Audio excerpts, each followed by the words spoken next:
충청합회 성도 여러분 안녕하십니까? 삶과 말씀을 나누는 충청합회 교과 방송입니다. 벌써 2002년 3기 교과가 시작되었습니다. 이번에는요 특별히 새로운 목사님과 함께 할 텐데요. 함께 인사 한번 나눠볼까요? 목사님 안녕하세요. 안녕하세요.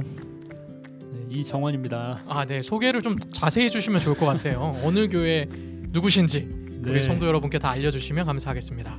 네, 현재 음성군에 있는 금암교회를 섬기고 있습니다. 네, 이렇게 영상으로 만나뵙게 돼서 너무 감사하고 또 특권입니다. 이번 기간 동안은 적어도 목사님과 함께 할 텐데요. 우리 성도 여러분과 함께 은혜 가득 넘치는 말씀을 나누기를 간절히 원합니다.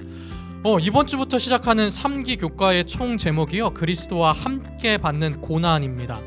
혹시 고난 받는 거 즐거워하는 사람 있을까요?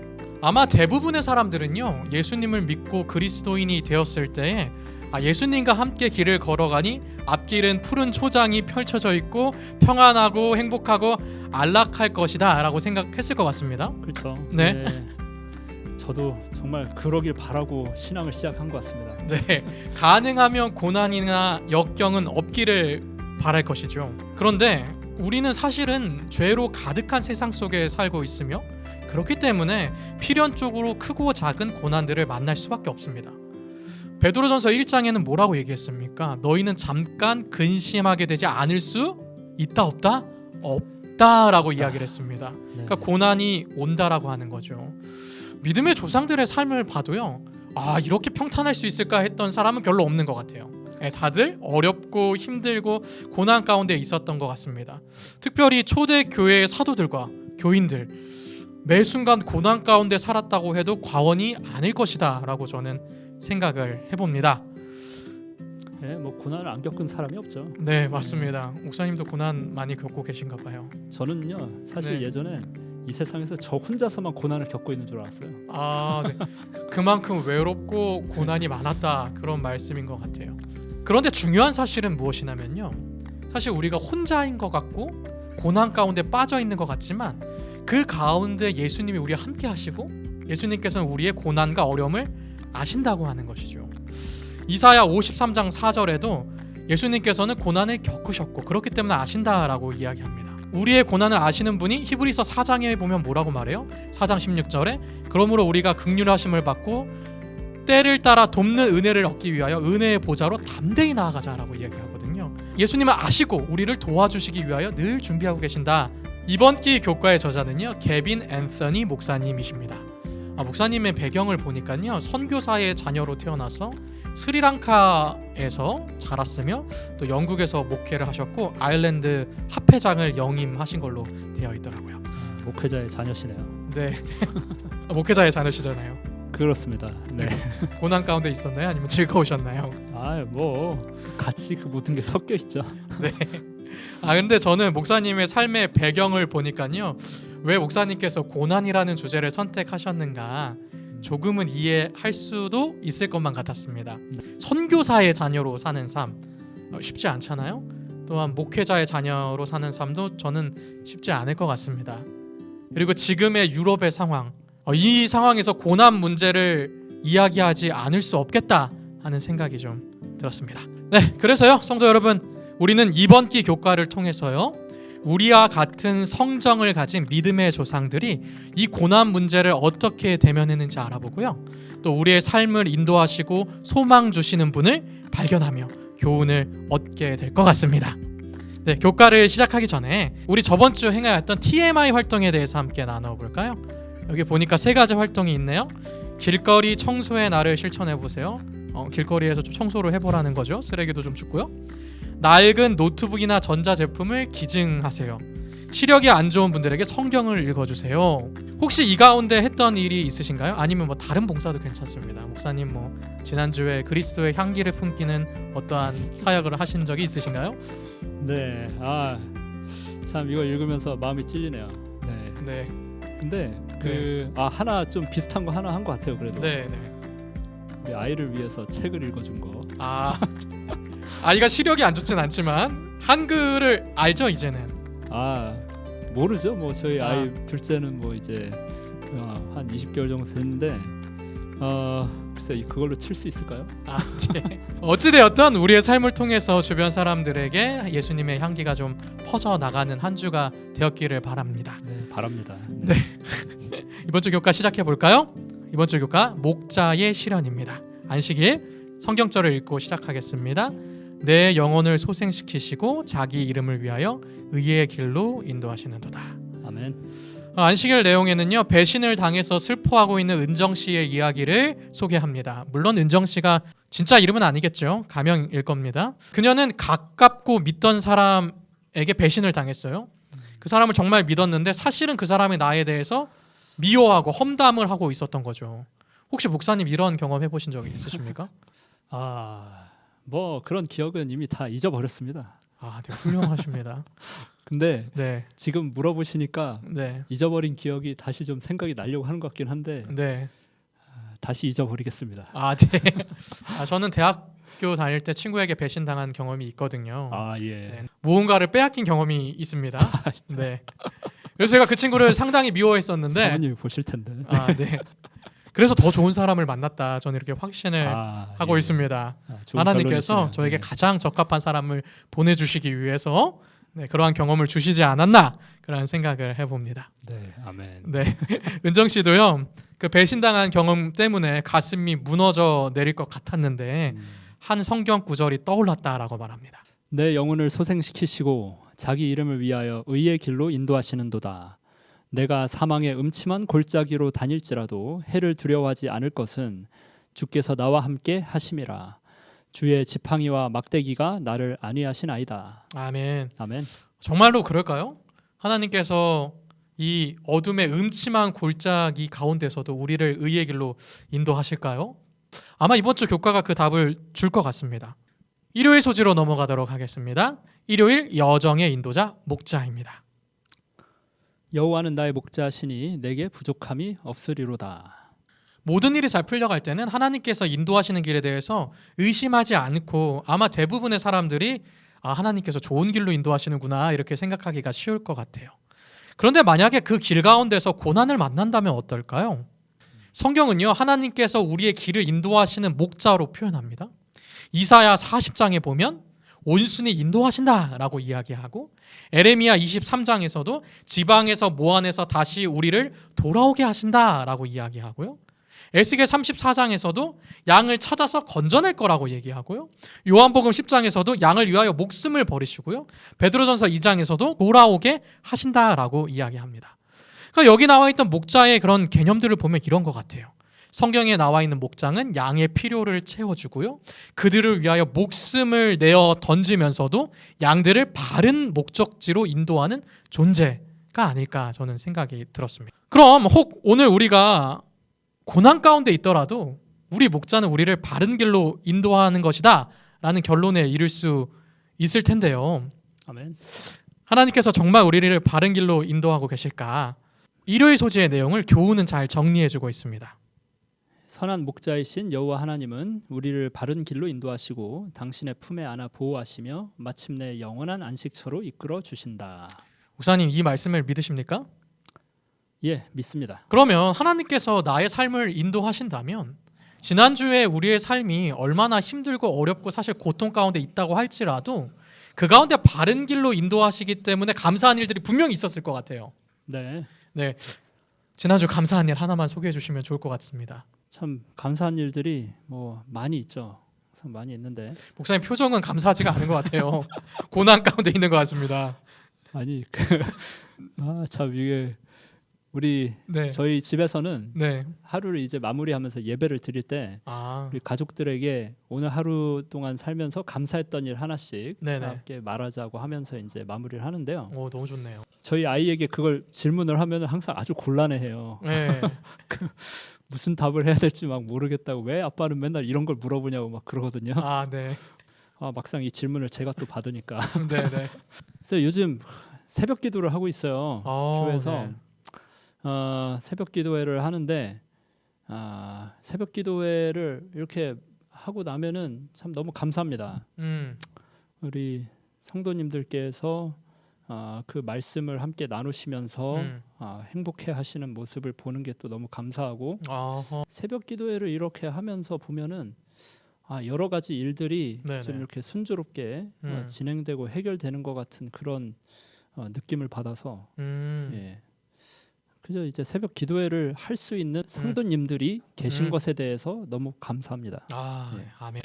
영감의 교훈의 말씀으로 오늘의 내용을 정리해 볼까요? 목자가 그의 양떼를 몰고 바위 많은 언덕과 숲과 거칠은 계곡을 지나 강변에 풀 많은 외진 곳으로 인도하며 고독한 밤을 지새우며 산에서 강도를 막으며 병들고 연약한 양들을 친절하게 돌볼 때에 그의 생명은 양들의 생명과 하나가 되게 된다. 강하고 부드러운 애착심이 목자를 그의 돌보는 양무리에 연합시킨다. 아무리 양떼가 많을지라도 목자는 모든 양들을 각각 알고 있다. 양마다 다 이름이 있으며 목자가 이름을 부를 때 그들은 응답한다. 월요일 소지로 넘어가겠습니다. 지나가는 곳들. 내 영혼을 소생시키시고 자기 이름을 위하여 의의 길로 인도하시는도다. 우리의 여정은 어디를 향하고 있을까요? 네, 우리는요 모두 우리의 여정의 끝은 하나님 아버지의 집이다라고 하는 굳은 믿음 위에 서 있습니다. 아멘. 그런 생각을 할 때는 굉장히 은혜가 넘치고 감동이 가득 찬데 때로는 그 길의 끝이 보이지 않을 때도 있다라고 하는 것이죠. 그 앞에 장애물이 이렇게 커다랗게 있어서 보이지 않을 때도 있고요. 커다란 산맥과 험준한 이러한 지형으로 목적지가 가려져 버릴 때도 있습니다. 우리의 이러한 여정을 언뜻 보게 되면요, 이스라엘 백성이 출애굽하던 여정과 굉장히 비슷해 보입니다. 그들도 어쩌면 그들의 목적지인 가나안이 주어졌지만 때로는 그것이 안 보일 때가 있었다고 하는 것이죠. 시편 23편은요 그런 길을 잘 묘사합니다. 평탄한 길만 걷지 않고요 분명히 어려움도 있었다라고 이야기하죠. 그러나 분명한 것은 그럼에도 불구하고 의의 길로 인도하신다라고 말씀하신다는 것이죠. 그러면 왜 이 길이 의의 길일까요? 힘들고 어려움에도 불구하고요. 가장 확실한 한 가지는 이 길의 끝은 목자이신 우리 하나님의 집이기 때문이죠. 그건 확실합니다. 아멘. 그렇습니까? 네. 그런데요, 그게 전부가 아닙니다. 둘째는 무엇이냐면 그 길을 걸으면서 목자와 함께 하고요, 그분과 조화를 이룹니다. 셋째는요, 목자로부터 의의 길을 가도록 계속해서 훈련을 받습니다. 넷째는요, 그렇게 함으로 우리의 삶을 통하여 하나님께 영광을 돌립니다. 그래서요, 이 의의 길은요, 목적지뿐만 아니라 모두 포함하고 있어요. 그 가는 길에 과정도 포함하고 있습니다. 네. 이스라엘 출애굽의 여정도 보세요. 그렇습니다. 그들이요, 뭐 마음대로 간 게 아니에요. 구름 기둥과 불 기둥을 따라서 걸었습니다. 그러나 때로는 그 가운데 물이 없는 것처럼 보이는 경우도 맞이했고요. 또 적들을 만나기도 하고요. 도저히 그들의 힘으로 해결할 수 없다고 생각하는 시련도 만났습니다. 그러나 하나님께서는 그 과정을 통하여 이스라엘 백성들을 훈련시키셨고 성장시키셨습니다. 교훈의 말씀으로 정리하면 좋을 것 같아요. 하나님께서 우리를 당신의 나라로 인도할 때 때로는 평탄한 길로, 때로는 험한 길로 이끄신다. 우리는 이 모든 훈련의 과정을 거쳐 마침내 목자의 집에 이른다. 그 과정이 사실 훈련의 과정이라고 하는 것이죠. 때로는 힘들고 어렵지만은 결국 목자의 길로 가는 과정 속에서 있다라고 하는 것입니다. 혹시 목사님 그런 경험 있으십니까? 어떠한 과정을 겪고 있었는데 그때는 굉장히 힘들고 어려웠지만 지나 보니까 이것이 나를 영적으로 좀 성장시켰다 하는 경험이 있으신가요?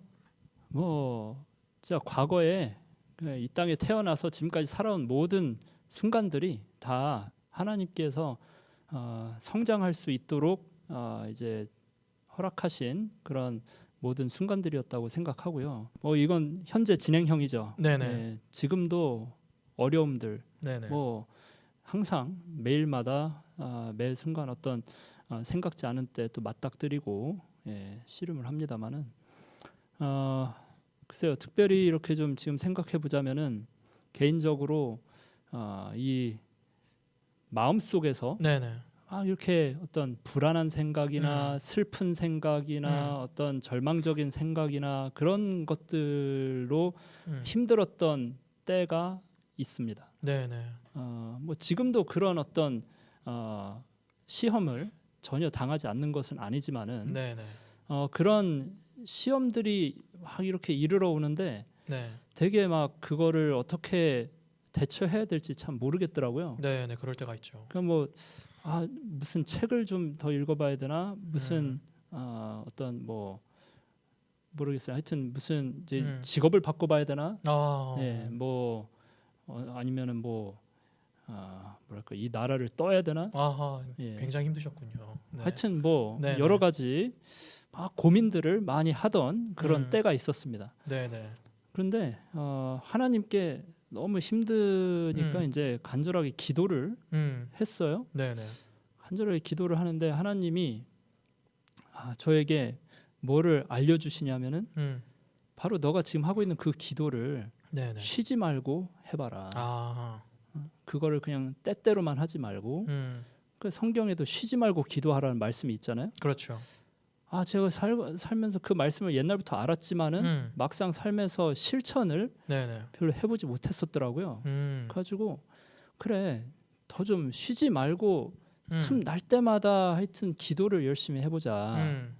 그런데 그렇게 예수님의 이름을 부르고 하나님의 이름을 부르면서 네. 그렇게 쉬지 말고 기도를 이렇게 해보니까 마음이 평안해지더라고요. 아하. 어떤 괜한 어떤 근심이나 음. 그런 것들이 찾아올 때 기도를 하니까 순간적으로 스트레스가 사라지고 그냥 하나님께 내 맡기게 되고 내가 맡겼더니 결과가 오히려 그냥 순조롭고 어떤 그런 경험들을 하면서 그 비록 그 어떤 과정이 네네.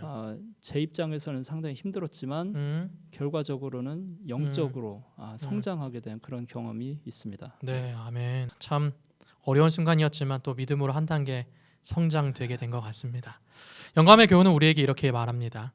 우리가 우리의 길을 그분께 위탁할 때 그분께서는 우리의 발길을 인도해 주실 것이다. 화요일 소지로 넘어가겠습니다. 예상치 못한 우회로 골짜기입니다.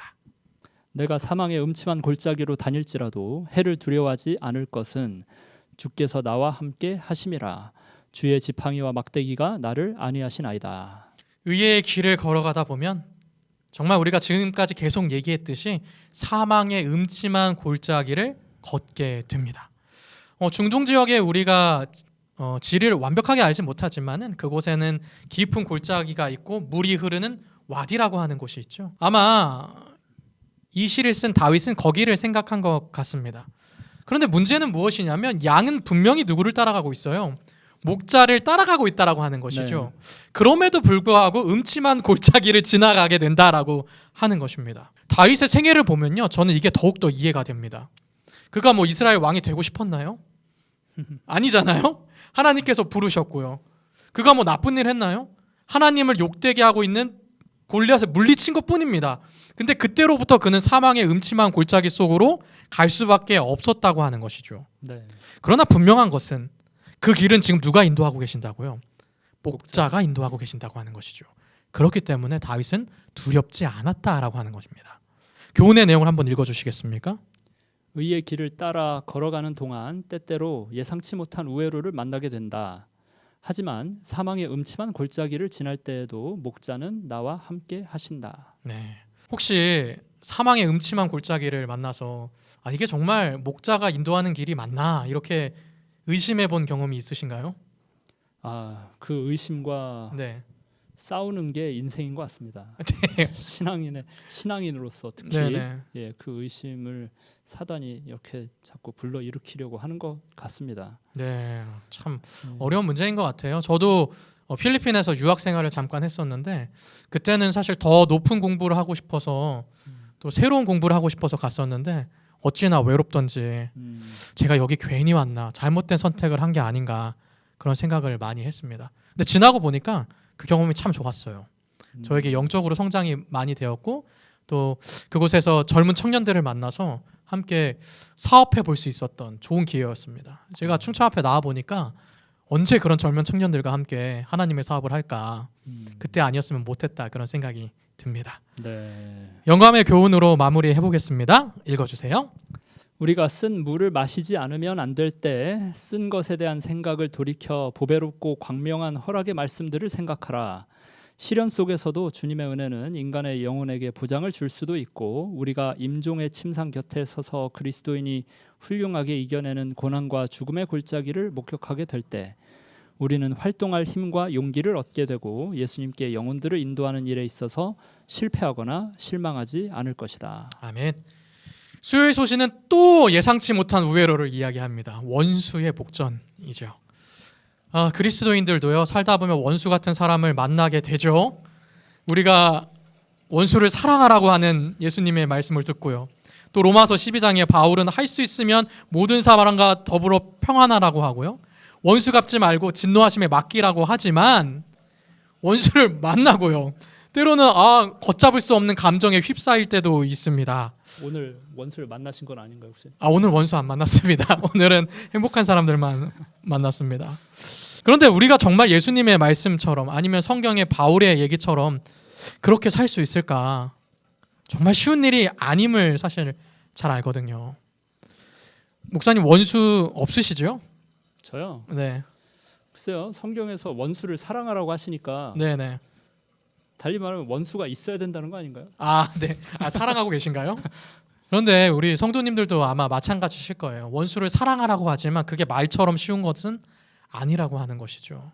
끌어오르는 감정을 억제하기가 너무나도 어렵다고 하는 것이죠. 원수를 만났을 때 이 문제를 어떻게 해결하는지 굉장히 흥미로운 방법을 한 가지 소개합니다.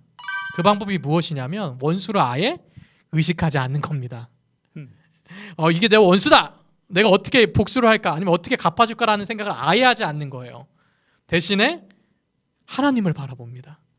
하나님께서 나를 위하여 잔치를 준비하고 계신다. 하나님께서 나를 위하여 갚을 것을 준비하고 계신다 하는 것만 바라보는 것입니다. 그렇게 함으로 그는 원수를 사랑할 수 있게 된 것 같습니다. 그의 삶을 봐도 그렇잖아요. 네. 우리가 그리스도인으로 살아가면서 때로는 우리가 담임하는 교회나 아니면 각 가정에서 손해 볼 때가 참 많이 있습니다. 그럴 때 하나님을 바라봐야 하는데 잘 바라보게 되나요? 바라보지 않으면은 네. 근데 그 상황을 네. 극복할 수가 없는 것 같아요. 맞아요. 맞아요. 그래서 하여튼 쉬지 말고 기도하면서 네. 예수님의 이름을 간절히 부르면서 매달리면은 마음을 그래도 평안하게 해 주시는 거를 분명히 경험을 하긴 하기 때문에 네. 제가 정말 이 말씀이 네. 어떤 유일한 방법이다. 우리 시선을 하나님께 고정시키는 것만이 유일한 방법이다에 대해서 깊이 공감합니다. 네, 맞습니다. 성도 여러분, 참 어려운 일이죠. 그럴 때 우리가 원수를 바라보는 게 아니라 우리 재림의 때 공의로 심판하실, 사실 심판한다는 게 의인에게는 나쁜 게 아니에요. 기쁨이죠. 그렇죠? 우리 예수님을 바라보고 하나님을 바라보시는 저와 성도 여러분 되기를 간절히 원합니다. 네, 목요일 소주로 넘어갈까요? 확실한 약속. 내 평생의 선하심과 인자하심이 반드시 나를 따르리니 내가 여호와의 집에 영원히 거하리로다. 네, 우리는 때로 고난 가운데 내가 홀로 있지 않나 하는 생각이 들 때가 있습니다. 목자가 우리를 인도하신다라고 하는데 정말 하나님께서 나를 도우시는가 이렇게 의심할 때도 있죠. 제가 목회 처음 나와서 일본 소설 중에서 침묵이라는 소설을 읽은 적이 있습니다. 그래서 기독교인들을 이제 해변에다 묶어놓고 민물이 들어오면 이제 다 죽게 만드는 그런 겁니다. 이 소설의 주인공도 이 신부였는데 그것을 보면서 똑같은 질문을 하나님께 던지죠. 하나님 정말 함께 하십니까? 하나님 정말 우리를 도우십니까? 하는 질문을 던집니다. 어쩌면 우리의 인생에도 비슷한 질문을 던졌을지 몰라요. 그런데요, 다윗은요 확신을 가지고 있습니다. 시편 23편에는 우리가 함께 읽었지만 두 가지 확신이 있습니다. 다시 한번 읽어볼게요. 내 평생의 선하심과 인자하심이 반드시 나를 따르느니 아멘. 내가 여호와의 집에 영원히 거하리로다. 아멘. 우선 한 가지 확실한 것은 나는 결국 여호와 집에서 영원히 거할 거라고 하는 사실이죠. 그리고 또 다른 것이 있습니다. 그것은 내 평생의 선하심과 인자하심이 반드시 나를 따른다고 하는 것입니다.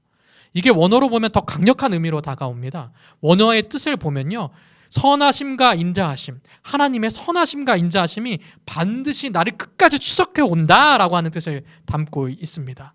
그러니 내가 어떤 상황이 있을지라도, 어디에 있을지라도, 아무리 어려운 상황일지라도 하나님의 선하심과 인자하심은 끝까지 나를 추적해서 따라온다라고 하는 것이죠. 아멘.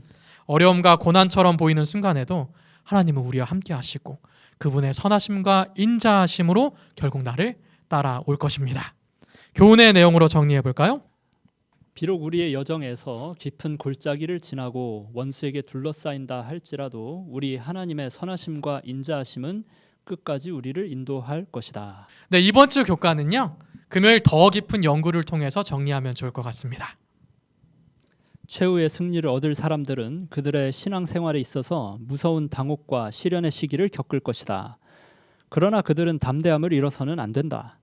이는 그것이 그리스도의 학교에서 받는 단련의 일부이며 모든 불순물들을 제거하는 데 불가결하기 때문이다. 하나님의 종들은 원수의 공격과 그의 극악한 능욕을 끈기 있게 견디고 사단이 길 앞에 놓아둔 장애물들을 정복해야 한다. 그러나 만일 그대들의 눈이 항상 위를 향하고 그대들의 문제를 내려다보지 않는다면 그대들은 도중에 지치지 않을 것이며 그대들은 곧 예수께서 그대들을 도우시려고 손을 뻗치시는 것을 볼 것이다. 그대들은 다만 단순한 믿음으로 손을 그에게 드리고 주께서 그대들을 인도하시게만 하면 된다. 그대들이 신뢰함에 따라 그대들은 소망을 가지게 될 것이다. 아멘. 다음 한 주를 살아가면서 우리는 때로는 생각지 못한 어려움과 고난, 시련들을 만날 수도 있을 것입니다. 그러나 성도 여러분 기억하십시오. 오늘도 하나님께서는 우리와 함께 하시며 우리를 인도하시는 목자가 될 것입니다. 그분은 우리를 하늘 가는 가장 좋은 길로 인도하실 것입니다. 아멘. 눈을 들어 하나님을 바라보고 예수 그리스도의 손을 붙잡으며 걸어가는 다음 한 주가 되시기를 간절히 바라면서 교과 방송을 마치도록 하겠습니다. 아멘. 묵도하시겠습니다.